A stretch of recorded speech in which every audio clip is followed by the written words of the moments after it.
Welcome to focus. Mudragada సంస్మరణ సభలో అంబటి బోండా కలయిక కాకపుట్టిస్తోంది. పలకరింపులు ఆలింగనాలపై ప్రకంపనలు రేగుతున్నాయి. టీడీపీ అధినేతకు కోపం ఎందుకొచ్చింది? బోండా స్పీచ్ విషయంలో అభ్యంతరాలేంటి? హైకమాండ్కు ఉమా ఇచ్చే వివరణేంటి? ముద్రగడ సంస్మరణ సభ సెగలు రేపుతోంది. ప్రత్యర్థి పార్టీ నేతలతో కలిసి పక్కపక్కనే కూర్చోవడం కాకపుట్టిస్తోంది. వైసీపీ నేత అంబటి రాంబాబుని టీడీపీ ఎమ్మెల్యే బోండా ఉమా ఆలింగనం చేసుకోవడం అలజడికి కారణమైంది. మర్యాదపూర్వకంగా పలకరించడం ప్రకంపనలు రేపుతోంది. ఇంతకీ గొడవ ఎక్కడ మొదలైంది? బోండా ఉమా అసలు ఏం మాట్లాడారు? బాబుకు కోపం తెప్పించిన అంశాలు కమిటీ ముందు బోండా ఉమా ఏం చెప్పబోతున్నారు? వివరణ తీసుకున్నాక టీడీపీ హైకమాండ్ ఏం చేయబోతోంది? గతంలో లేని అభ్యంతరాలు ఇప్పుడే ఎందుకు వచ్చాయి? కాపు నేతల రియాక్షన్ ఏంటి? రాజకీయాలు వేరు, సంస్మరణ సభలు వేరు. ఎవరైనా చనిపోతే అంత్యక్రియలకే కాదు, సంస్మరణ సభలో పార్టీలకు అతీతంగా నాయకులు పాల్గొంటారు. ప్రత్యర్థి పార్టీ నేతలున్నా మర్యాదపూర్వకంగా పలకరించడం మామూలు. కానీ ముద్రగడ సంస్మరణ సభ టీడీపీలో రచ్చరాజేస్తోంది. వైసీపీ నేత అంబటి రాంబాబుతో కలిసి టీడీపీ ఎమ్మెల్యే బోండా ఉమా వేదిక పంచుకోవడం, హాట్ కామెంట్స్ చేయడం హీట్ పుట్టిస్తోంది. అక్కడ బోండా ఉమా చేసిన కామెంట్లు టీడీపీ హైకమాండ్ కు కోపం తెప్పించాయి. సీఎం చంద్రబాబు నాయుడు సీరియస్ అయ్యారు. వైసీపీ నేతలతో కలిసి వేదిక పంచుకోవడం ఏంటని ఫైర్ అయ్యారు.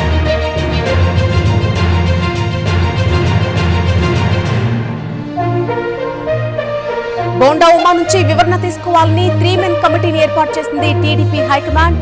టీడీపీ ఏపీ అధ్యక్షుడు పల్లా శ్రీనివాస్, మంత్రి నిమ్మల రామానాయుడు, పార్టీ జాతీయ ప్రధాన కార్యదర్శి కిలారు రాజేష్ ఈ కమిటీలో ఉన్నారు. ఇవాళ సాయంత్రం పార్టీ కార్యాలయానికి రావాలని ఇప్పటికే బోండా ఉమకు పిలుపు వెళ్లింది. దీంతో ఈ రోజు 3 మెన్ కమిటీ ముందు బోండా ఉమా విచారణకు హాజరవుతారని తెలుస్తోంది. గొడవ ఎక్కడ మొదలైందనే విషయానికి వస్తే, కాపునేత ముద్రగడ పద్మనాభం సంస్మరణ సభలను రాష్ట్రమంతటా జరుపుతూ ఉన్నారు ఆ సామాజిక వర్గ నాయకులు. పార్టీలకు అతీతంగా జరుగుతున్న ఈ సభల్లో కాపు నేతలు చాలా మంది పాల్గొంటున్నారు. అందులో భాగంగా ఇటీవల గుంటూరులో జరిగిన ముద్రగడ పద్మనాభం సంస్మరణ సభలో టీడీపీ ఎమ్మెల్యే బోండా ఉమా పాల్గొన్నారు. అదే సభకు వైసీపీ నేత అంబటి రాంబాబు సహా ఇతర కీలక నేతలు కూడా హాజరయ్యారు. అలాంటి వారితో బోండా ఉమా కలిసి ఒకే సభలో పాల్గొనడం రాజకీయంగా చర్చకు తెరతీసింది. ఇదే సభలో బోండా ఉమా హాట్ కామెంట్లు చేయడం రచ్చనా చేసింది. కాపు సామాజిక వర్గ డిమాండ్లను గతంలో సరిగా పట్టించుకోలేదని, దీంతోనే 2019 ఎన్నికల్లో టీడీపీ ఓడిపోయిందని సంచలన వ్యాఖ్యలు చేశారు బోండా ఉమా. ఈ కామెంట్లు ఇప్పుడు కాకరేపాయి. బోండాపై ఇటు పార్టీలో అటు సోషల్ మీడియాలో విమర్శలు వెల్లువెత్తుతున్నాయి. చంద్రబాబు సీరియస్ అయి వివరణ కోరేదాకా వెళ్లింది ఈ విషయం. ముద్రగడ సంస్మరణ సభలో బోండా ఉమా చేసినటువంటి వ్యాఖ్యలపై సెటైర్లు వేశారు పిఠాపురం మాజీ ఎమ్మెల్యే వర్మ. 2019లో టీడీపీ ఓటమికి కాపు ఉద్యమమే కారణమని బోండా ఉమా అనడం సరికాదు. వ్యక్తిగత అభిప్రాయాలను పార్టీకి అంటగట్టొద్దన్నటువంటి వర్మ వ్యక్తిగత ఎజెండాతో పార్టీ నష్టపోయే విధంగా మాట్లాడవద్దని చెప్పుకొచ్చారు. నాయకులు వాస్తవాలు చెప్పాలి, అబద్దాలు కాదు అంటూ ఫైర్ అయ్యారు. కాపులకు న్యాయం చేసిందే చంద్రబాబు అని చెప్పుకొచ్చారు ఆయన. నా పక్కన కూర్చున్నాడు, ఏం శ్రేయాభిలాషలు ఓపెన్ డయాస్లో నేను కూర్చున్నాను తప్పితే మేమిద్దరం వెళ్ళి ముసుగేసుకొని ఏం మాట్లాడుకోవాలా, లేదంటే మేము వెళ్ళి పార్టీ ఆఫీస్ వైసీపీ పార్టీ ఆఫీస్లో కూర్చొని మాట్లాడలేము. దుష్ట శక్తులు అనేక పెడార్థాలు తీసి పెడతా ఉంటారు. దానికి బెదిరిపోయే బోర్డు కాదు బోండా ఉమా. ఖచ్చితంగా వాస్తవాన్ని వాస్తవంలా చెప్తాం. రేపొద్దున్న ఎవరైతే పల్లా శ్రీను గారు అధ్యక్షులుగా, నిమ్మల రామానాయుడు గారు మంత్రిగా, అధినేత చంద్రబాబు గారు నియమించారో వాళ్ళ ముందు కూడా ఇదే మాట చెప్తాం. నాకు ఈ వివరణ ఇవ్వమని చెప్పింది, వివరణ ఇస్తాం. మిగతా చోట్ల కూడా అనేక మంది ఎమ్మెల్యేలు వెళ్ళారు, అలాగే టీడీపీ నాయకులు వెళ్ళారు. ఎవరైతే వీళ్ళందరూ వెళ్ళారు. ఇప్పుడు వాళ్ళందరికీ ఇవ్వాలంటే సగం మందికి ఇవ్వాలి. రాష్ట్రంలో కాపు నాయకులు సగం మందికి ఇవ్వాలి.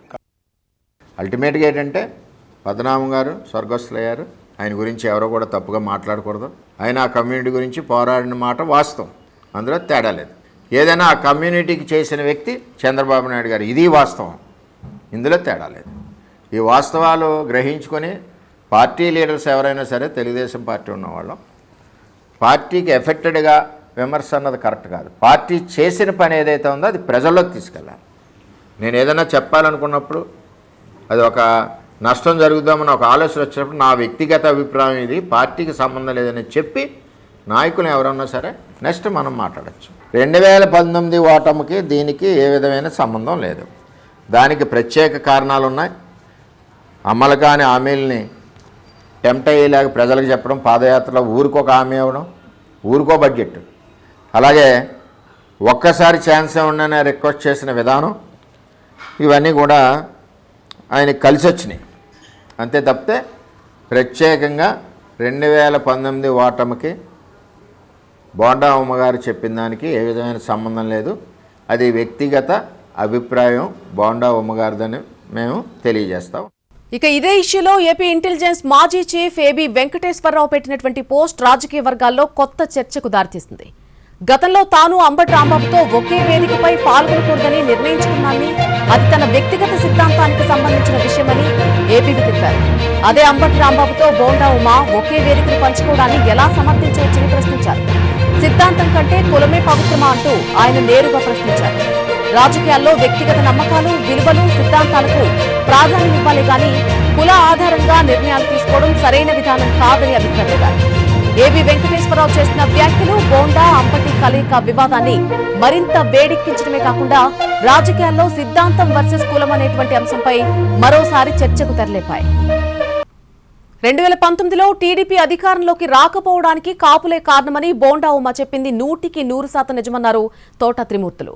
ముద్రగడ సంస్మరణ సభలకు వెళ్లొద్దని సీఎం చంద్రబాబు చెప్పడం సిగ్గుచేటని ఫైర్ అయ్యారు. బోండా ఉమా ముద్రగడ విగ్రహం విజయవాడలో పెడతానని ప్రకటించడం అభినందనీయమని చెప్పుకొచ్చారు ఆయన. ఉమా పెట్టే ముద్రగడ సంస్మరణ సభకి వెళ్తానంటున్న తోట త్రిమూర్తులతో మా ప్రతినిధి Sudheer face to face. Politics కాపుల చుట్టూ తిరుగుతున్నాయి. ప్రస్తుతం ఇదే అంశంపై మనతో మాట్లాడడానికి ఎమ్మెల్సీ తోట త్రిమూర్తులు ఉన్నారు. సరే అండి, కాపు రిజర్వేషన్కి సంబంధించి పోరాటాలు చేస్తారా మేడం? రిజర్వేషన్ అనేటువంటిది పోరాటాలు అనేటువంటివి కాదు, ప్రభుత్వం బాధ్యత. 5% రిజర్వేషన్ ఇచ్చారని ఒకసారి చెప్తారు, మరి ఈబీసీలో 5% ఇచ్చారని చెప్తారు. దాని మీద క్లారిటీ అనేటువంటిది కావాల్సినటువంటి అవసరం ఉంది. దానికి రాష్ట్రంలో ఉన్నటువంటి నాయకులందరూ ఆలోచన చేసి కూర్చొని మాట్లాడుకుని ప్రభుత్వానికి మరి ఒక విజ్ఞాపన పత్రం ఇచ్చి ఈ రాష్ట్రంలో ఉన్నటువంటి పేదవాడిగా ఉన్నటువంటి కాపులకి ఆ రిజర్వేషన్ ఫలాలు అందేవాలనేటువంటిదే మా అందరి కోరిక. మరి ముద్రగడ పద్మనాభం గారు చేసినటువంటి త్యాగానికి ఆయనకి నిజమైన నివాళులు అనేటువంటిది అర్పించాలంటే ఆ రిజర్వేషన్ ఫలాలు పేదవాడికి అందినప్పుడే ఆయన ఆత్మశాంతిస్తుంది అనేటువంటిది మా ఉద్దేశం. ప్రతిపక్షంగా మీ పార్టీ అధ్యక్షుని కూడా అడుగుతారు, సపోర్ట్ అడుగుతారా? అందరినీ ఇప్పుడు పార్టీలతోటి పని లేదు, ఏ పార్టీ అయినా ఉండొచ్చు, మన అవసరాల కోసం ఎవరి పార్టీల్లో ఎవరు ఉండొచ్చు. కానీ అందరూ కూడా ఒక మాట మీదకి వచ్చి ఈ రిజర్వేషన్ సాధించే దానికి అందరూ కలిసి రావాలనేటువంటిది మా ఉద్దేశం.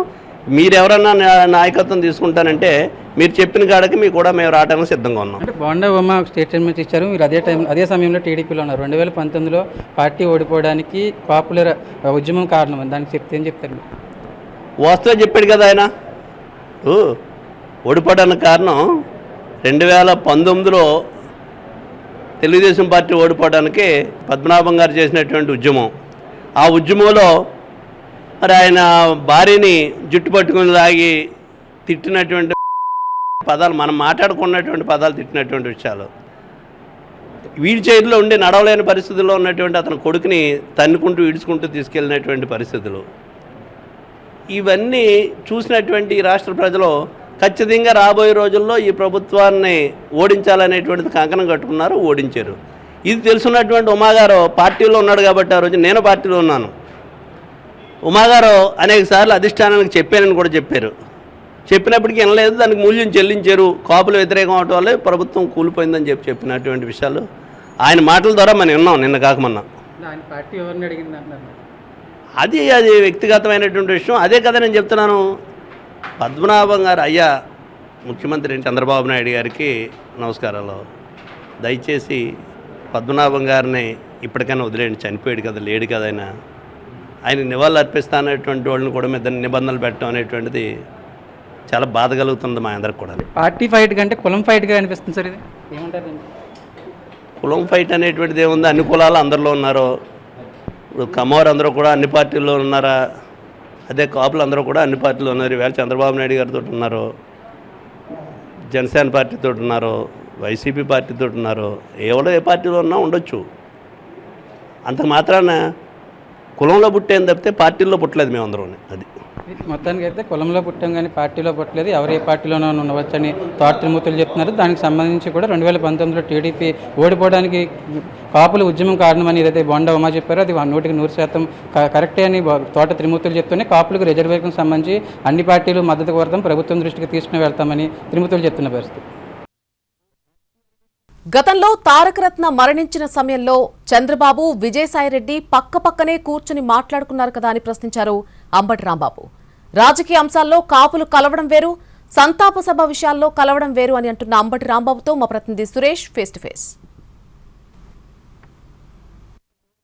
సార్ చెప్పండి, అంటే ముద్రగడ సంతాప సభలో మీరు బోండా ఉమా ఒకే వేదిక పంచుకున్నారని తెలుగుదేశం పార్టీకి సంబంధించిన నేత బోండా ఉమాను ఆ పార్టీ అధిష్టానం వివరణ కోరిన పరిస్థితి ఉంది. దీన్ని ఎలా చూస్తారు? తెలుగుదేశం పార్టీ నేత కాదు, సాక్షాత్ ఈ రాష్ట్ర ముఖ్యమంత్రి తెలుగుదేశం పార్టీకి చెందినటువంటి అధ్యక్షుడు ఆయన కామెంట్ చేయటం ఆశ్చర్యంగా ఉంది.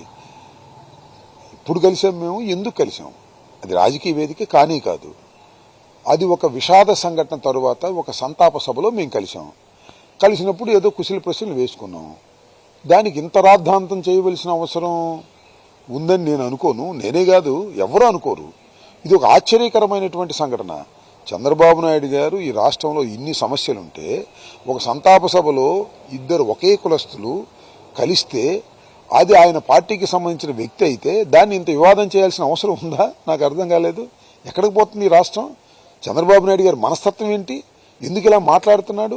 ఎందుకు ఈ విధంగా వివాదం చేసి వారి మీడియాలో అంతా ఎందుకు మాట్లాడుతున్నారో నాకైతే అర్థం కాల. చంద్రబాబు నాయుడు గారు రోజులు గడిచిన కొద్దికి ఆయన మనస్తత్వం వికృత రూపాన్ని దాలుస్తుంది తప్ప మరొకటి కాదు. బొండా ఉమాను, అంబటి రాంబాబు ఒక వేదిక మీద కలవకూడదు, కూర్చోకూడదు అంటే మరి మీరు ఎంతమందిని కలుస్తున్నారు? నేను ఒకటి గుర్తు చేస్తా, తారకరత్న మరణించినప్పుడు అప్పుడు సాయిరెడ్డి గారు పార్టీలో ఉన్నారు, పార్టీలో చాలా కీలకమైన పాత్ర పోషిస్తున్నారు. మీ ఇద్దరు పక్క పక్కన కూర్చొని మాట్లాడుకోవచ్చా మీరు? మీకైతే అలాంటివి వర్తించవు. నేను బోండా ఉమా కలిసి కూర్చుంటే అది వర్తిస్తుంది. ఏంటి నాకు అర్థం కాలే. మీ మనసులో ఏముందో చెప్పండి. ముద్రగడ పద్మనాభం గారి మీద మీ కోపం ఉందా? ఆ సమావేశాలకు ఎవరు వెళ్ళొద్దని చెబుతున్నారా? ధైర్యంగా చెప్పండి. ముద్రగడ పద్మనాభం గారు చనిపోయినా మాకు కక్ష తీరలేదు ఆయన మీద, అందువల్ల తెలుగుదేశం వాళ్ళు ఎవరు ముద్రగడ పద్మనాభం గారి చెంతకే ఆయన నివాసానికి వెళ్ళొద్దు, పలకరించవద్దు చెప్పండి పోనీ మీరు. లేదా అంబటి రాంబాబు మీద కోపం ఉందా? అంబటి రాంబాబు ఎవరు పలకమాకమని చెప్పండి. అంతేగాని ఇలా డొంక తిరుగుడుగా వ్యవహరించేటటువంటి కార్యక్రమాలు చేయటం అనేది చాలా నీచమైనటువంటి రాజకీయాలు. బహుశా రాష్ట్రంలో ఎవరు ఇలాంటి చచ్చు రాజకీయాలు, పుచ్చు రాజకీయాలు, నీచ రాజకీయాలు చేయరు. ఒక చంద్రబాబు నాయుడు గారు మాత్రమే చేయగలరని నిరూపిస్తున్నారు. అంటే ఎవరితోటైనా కలిసి మాట్లాడే పరిస్థితి. అంటే కేవలం అంబటి రాంబాబు అనే వ్యక్తి ఆయన బోండా ఉమాతో మాట్లాడటమే తప్పని వాళ్ళు భావిస్తున్నారు అనుకుంటున్నారా? మేము మరి అట్లాగే ఉంది. మరి అంటే ముద్రగడ పద్మనాభం గారి సంతాప సభకు వ్యతిరేకమా, అంబటి రాంబాబుకు వ్యతిరేకమా, లేకపోతే బోండా ఉమ్మకు వ్యతిరేకమా? చెప్పమని ఏదో ఒకటి చెప్పుకోకుండా ఇద్దరు పక్కపక్కన వేదికలు పంచుకున్నారంటే పంచుకోరా? పెళ్లిళ్ళు పంచుకుంటారు, దినాల్లో పంచుకుంటారు. ఇవాళ కూడా మేము ఒక దినానికి వెళ్ళినప్పుడు అనేక మంది తెలుగుదేశం వాళ్ళు వచ్చారు, జనసేన వాళ్ళు వచ్చారు. ఏంటి దానికి నాకు అర్థం కాలే. ఎక్కడ పోతున్నాడు చంద్రబాబు నాయుడు గారు? సో చంద్రబాబు నాయుడు గారు ఇప్పటికైనా వాస్తవాలు తెలుసుకుని మాట్లాడితే మంచిదని నేను భావిస్తున్నాను. అంటే పార్టీలకు అతీతంగా రాష్ట్ర వ్యాప్తంగా కాపులు కూడా అంటే ముద్రగడ సంతాప సభతో పాటు అంటే పలు సందర్భాల్లో ఏకమవుతున్న పరిస్థితి. అంటే దీన్ని అంటే రాజకీయంగా చూడాలా లేకపోతే కేవలం కాపుల ఐక్యతగా చూడాలి? నేను ఒక మాట ఏమంటానంటే, రాజకీయ సమస్యల మీద, రాజకీయ వివాదాల మీద, రాజకీయాల చర్చ మీద కాపులు కలవటం వేరు. ఒక పెళ్లి, ఒక దినం, లేదా ఒక అశుభకార్యం, ఒక శుభకార్యం దగ్గర కలవటం వేరు. ఆ మాత్రం కూడా మరి చంద్రబాబు నాయుడు గారు గ్రహించలేకపోతే ఏం చేయాలి? మేమందరం కలిసి చంద్రబాబు నాయుడు గారికి వ్యతిరేకంగా ఏదైనా కలిస్తే, లేదు నేను బోండా ఉమా కలిసి చంద్రబాబు నాయుడు గారిని ఎలా దించేయాలని ఏదైనా మాట్లాడుకుంటే, కుట్ర చేస్తే దాని మీద చంద్రబాబు నాయుడు గారు ఏమన్నా స్పందిస్తే బాగుండదు తప్ప ముద్రగడ పద్మనాభం గారికి జోహార్లు అర్పించడానికి మేం కలిస్తే ఆయన ఎందుకు ఉలికి పడుతున్నారో నాకు అర్థం కాల. మరి రాజకీయ పరిపక్వత లేదని చంద్రబాబు నాయుడు గారికి అనలేం మనం. ఎందుకంటే ఆయన senior most politician in not only in Andhra Pradesh, ఇండియాలోనే ఒక సీనియర్ పొలిటీషియన్. కానీ ఎందుకు ఇట్లా మాట్లాడుతున్నా నాకు అర్థం కావట్లేదు. అంటే ఆయనకి ఏదో భయంగా ఉంది. కాపులందరూ ఏకమవుతున్నారనేటువంటి భయం ఏమన్నా. 3 కమిటీ నోటీసులపై రియాక్ట్ అయ్యారు బోండా ఉమా. అంబటి రాంబాబుతో తానేమీ రహస్య చర్చలు జరపలేదని క్లారిటీ ఇచ్చారు.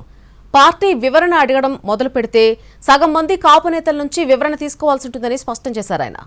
ముద్రగడ సంస్మరణ సభలో తాను చేసిన వ్యాఖ్యలపై దుష్ప్రచారం చేస్తున్నారని అన్నారు బోండా. పార్టీని ఇబ్బంది పెట్టేలాగా తాను మాట్లాడలేదని, ఉన్నది ఉన్నట్టు చెప్పానని, అదే విషయం విచారణ కమిటీకి చెప్తానని తేల్చి చెప్పారు బోండా ఉమా. ప్రస్తుతం మనతో ఏదైతే 3 కమిటీ ఉందో దాని ముందుకి ఆయన హాజరవుతానని కూడా చెప్తున్నారు. ఒకసారి బోండా ఉమాతో మాట. సరే సార్, ఈ ముద్రగడ సంస్మరణ సభలో మీరు మాట్లాడిన దగ్గర నుంచి కూడా పార్టీలో చర్చనీయాంశంగా మారింది. ఆ వ్యాఖ్యలకు సంబంధించి కూడా రేపు వివరణ ఇవ్వాలన్నారు. ఏంటి ప్రధానంగా దాన్ని ఎలా చూస్తారు? అంటే అంతా కూడా ఓపెన్ డయాస్ లో జరిగినటువంటి ముద్రగడ్డ గారి సభ. దాసరి రాము పిలిస్తే కాపు జేఏసీ తరపున చేస్తానంటే నేను వెళ్ళాక అక్కడికి ముందు నేనే వెళ్ళా. తర్వాత అంబటి రాంబాబు గారు వచ్చి ఆయనకి మాకు ఇవాళ కాదు, వంగవీడి మోహన్ రంగ గారు కాడి నుంచి వాళ్ళ పార్టీలు వేరేనా, ఆయన కాంగ్రెస్ పార్టీలో 1989లో ఎమ్మెల్యేగా అయినప్పటి నుంచి మాకు పరిచయాలు ఉన్నాయి. అంతకుముందు నుంచి కూడా రంగాగారి ఆర్గనైజేషన్లో పనిచేసినాడు ఆయన కూడా. కాబట్టి మేమందరం ఆ రోజు వచ్చాడు ఆయన, నన్ను పలకరించినప్పుడు నమస్కారానికి నమస్కారం సంస్కారం కాబట్టి మాట్లాడాం. అలా నా పక్కన కూర్చున్నాడు. ఏం శ్రేయాభిలాషులు ఓపెన్ డయాస్లో నేను కూర్చున్నాను తప్పితే మేమిద్దరం వెళ్ళి ముసుగేసుకొని ఏం మాట్లాడుకోవాలా, లేదంటే మేము వెళ్ళి పార్టీ ఆఫీస్ వైసీపీ పార్టీ ఆఫీస్లో కూర్చొని మాట్లాడాలి. ఓపెన్ డయాస్లో అక్కడ జనసేన వాళ్ళు ఉన్నారు, టీడీపీ వాళ్ళు ఉన్నారు, వైసీపీ వాళ్ళు ఉన్నారు, బీజేపీ వాళ్ళు ఉన్నారు, అందరూ ఉన్నారు. కాబట్టి అది పార్టీలకు అతీతంగా కాపులు ముద్రగడ్డ పద్మనాభం గారికి సంస్కరణ సభ పెట్టినప్పుడు నన్ను పిలిచారు, నేను వెళ్ళి అంతవరకు. అంటే వేదిక పంచుకున్నారనే అంశం చెప్తున్నప్పటికీ కూడా మీరు 2019లో ఓటమికి కారణం ముద్రగడ్డను పట్టించుకోకపోవడం అనేది ప్రధానంగా ప్రస్తావిస్తున్నారు. ట్రోలింగ్ కూడా దాని మీద జరుగుతాం. అంటే ఆ రోజు జరిగిన సంఘటనలు నేను చెప్పా. ఆయన రాసిన లేఖలు, చేసిన తుని ఉద్యమం, ఆయన తర్వాత కంచాలు కొట్టి ఏ విధంగా కాపులకు పిలుపునిచ్చాడు, ఏ విధంగా శాంతియుతంగా ఆయన ఇళ్లలోనే కూర్చొని నిరసన దీక్షలు చేపట్టమన్నాడు. ఇవన్నీ వాస్తవం. మీ మీడియాలో వచ్చినాయి, మీ మీడియాలో క్లిప్పింగ్స్ ఉంటాయి, కాళ్ళు చెక్ చేసుకోండి. నేను అన్నది ఏమన్నా కరెక్టా కాదా, దాని తర్వాత ఓడిపోయిన మాట వాస్తవా కాదా చూసుకోండి ఒకసారి. నేను ఏదన్నా ఉన్నది ఉన్నట్టే చెప్పా. అది నచ్చినా నచ్చకపోయినా వాస్తవంగా ఒప్పుకోవాలి. ఆ రోజు అది జరిగింది. దాన్ని ఇంకొకళ్ళు దాన్ని ఏదో ట్రోల్ చేసి లేదా ఇంకోటి చేసి ఇంకొక పెడద్దరాలు తీస్తే ఎవడో ఏం చేయలేడు. దీనికి ఉన్నది ఉన్నట్టుగా జరిగినట్టుగానే నేను చెప్పిన దాంట్లో అన్ని వాస్తవాలు.